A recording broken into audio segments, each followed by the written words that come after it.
Before I signed my first contractor agreement in Los Angeles, I thought I knew what I was doing. I had done deal in Missouri. I had managed rehab. I had worked with contractor before. I thought the process was the same everywhere. You get a few bit. You pick the best one and you sign a contract and get to work, right? Sounds simple enough. The first LA contractor I hired cost me years ago like $47,000 in change order. 3 months of delay, and it was one of the most stressful period of my investing career. Not because he was a criminal, not because he disappeared with my money. He showed up every day. He finished the job. But by the time we were done, the project had cost me nearly $50,000 more than his original bid. And I had no legal recourse because I had signed a contract that protected him, not me. Every single red flag that told me this was going to happen was there before I signed. I just didn't know what I was looking at. Today, I'm going to show you exactly what those red flags are so you can walk away from the wrong contractor before you ever give them a dollar. Every market has contractor problem, bad bid, slow timeline, supply costs. These happen everywhere. But the LA market has a specific set of conditions that make contractor risk higher than almost everywhere else in the country. And if you are a W2 investor managing a project remotely, which most of you are, that risk compound fast. And here is why. Construction costs in LA are among the highest in the nation. When a contractor underbid a job in a market where the labor cost is $35 to $60 per hour, the gap between their bid and the real cost is enormous. That gap has to come from somewhere. It comes from you in the form of change order, scope addition, and budget overrun that show up after you have already signed a contract and have no leverage left. Play also has some of the most complex permitting requirements in the country. Contractors who do not have the strong relationship with the local building department or who do not pull the permit correctly create a problem that can cost you months of additional holding time at $5,000 to $6,500 per month in carrying costs. A 2-month permit delay is $10,000 to $13,000 you did not plan for. And because you are a W2 investor managing this remotely, you are not on site every day catching problem early. By the time something surfaces in your weekly check-in call, it has often already grown into something more expensive. The best protection you have is choosing the right contractor before the project starts. And that means knowing what to look for and what to walk away from during the bid process. There are 7 contractor red flags that I'm going to talk about in this video. And these are the specific signs I look for on every bid. Any one of them on its own is a caution. 2 or more together is a reason to walk away. Red flag number 1, the bid come back too fast. When I send a contractor to walk a property, I expect a detailed bid back in 5 to 7 business days. If they send me a number within 24 to 48 hours of the walkthrough, that is a red flag. A legitimate contractor who is going to stack their reputation on a number need time to measure, calculate material, cost, and build a real scope. A contractor who sends you a number the next morning is giving you the number they made up, a low number designed to win the job, with the intention of making it up in change order when you are locked in. I have seen this pattern more times than I can count. The fastest bid is almost never the most accurate one. Red flag number 2, the bid is not itemized. Every bid I accept has a line item for every single scope of work. Kitchen demo, separate line. Cabin insulation, separate line. Countertop, separate line. Plumbing is also another line. Electrical and panel upgrade, also another line.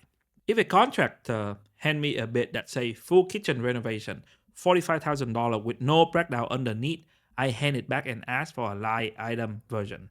If they push back or tell me that's not how they work, that is the answer.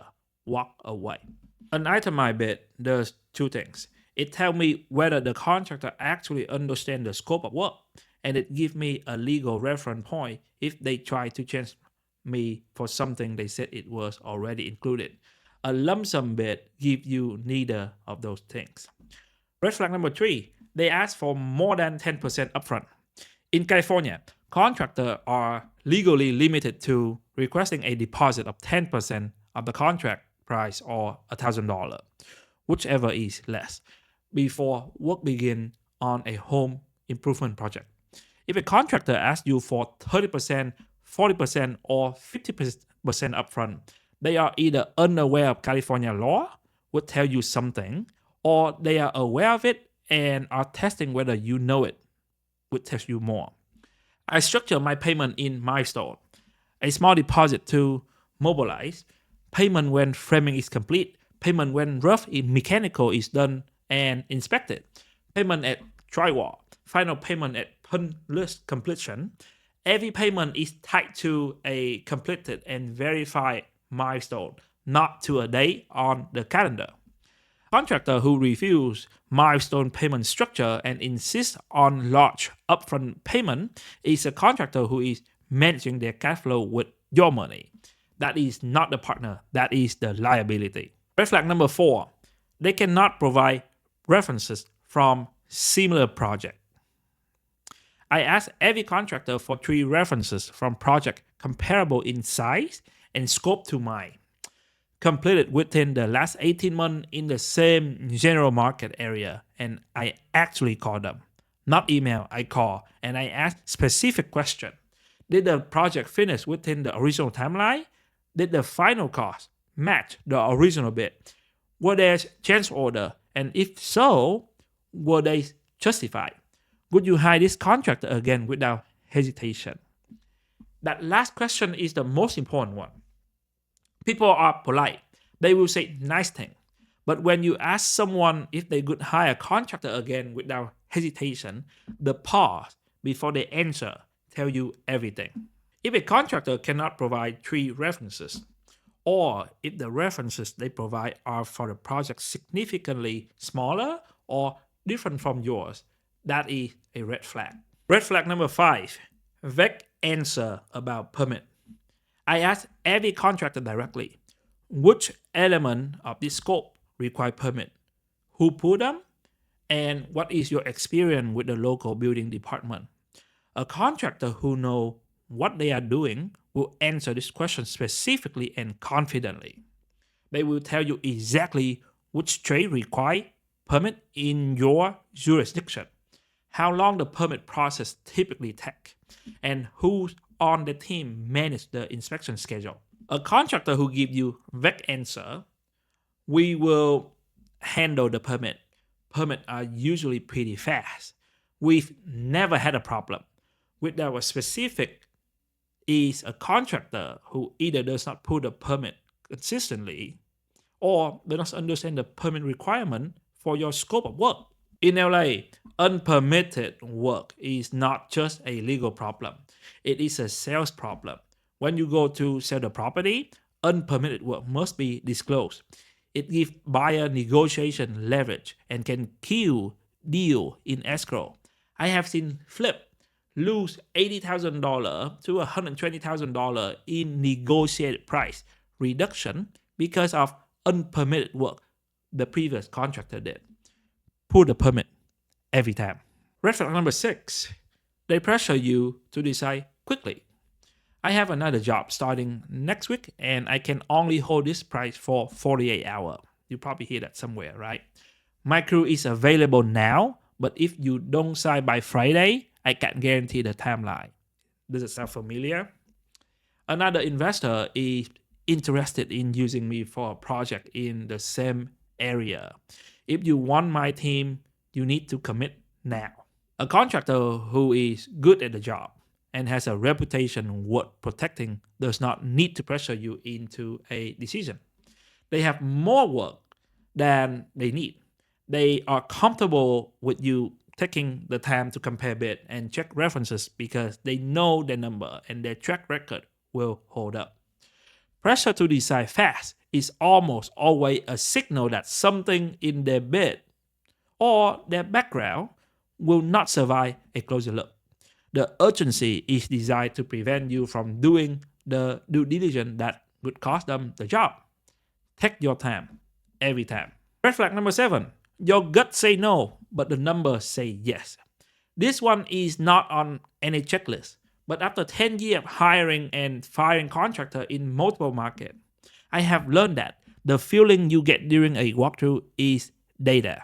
If a contractor is dismissive of your question, if they talk over you, if they seem irritated when you ask for clarification, if they make you feel like you are wasting their time, that dynamic does not get better once they have their deposit and your side contract. It will just get worse. The number on a bid is one input. How a contractor treats you before they have your money is a preview of how they will treat you after. I have walked away from the lowest bid in the room because the person holding it made me feel like a problem to be managed rather than a client to be served. And I have never regretted it.